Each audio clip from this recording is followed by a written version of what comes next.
Welcome to the Michigan Skier Show with our host, Jim Neff. Join us each time as we explore the people, the places, and the events that shape our great sport. Is it easier to ski now than ever? Talk a little bit about what's happened in skiing, what's happened in technology, equipment, all the advances. Well, of course, when I started, we started with maple skis with no edges.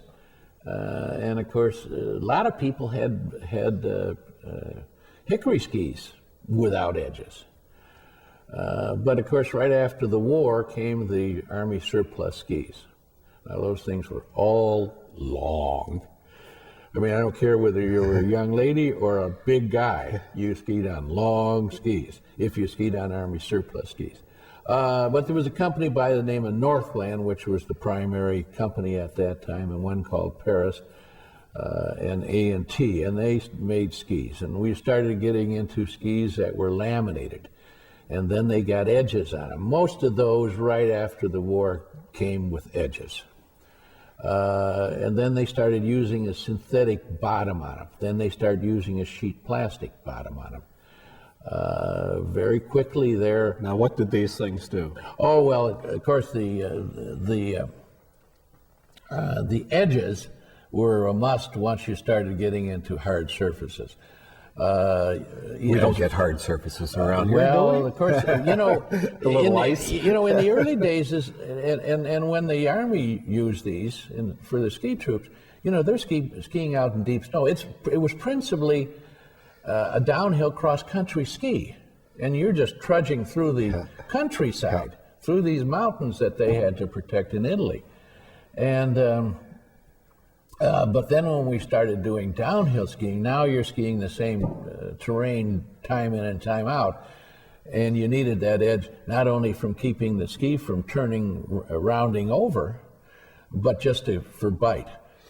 So the skis went from the maples to the laminated to the edged ski to a synthetic bottom to a sheet plastic bottom, and about that time Howard Head came out with a sandwich laminated metal ski, which was, it was sort of like the Prince racket. They called it the cheater, or I guess the Big Bertha in golf. Yeah.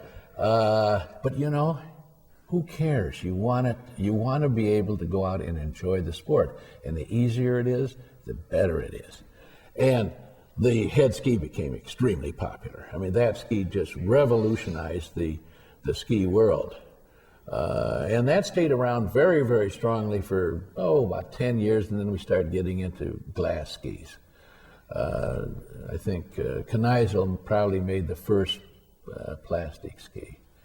And the skis today are composites, and we've gone to a whole different shaped ski.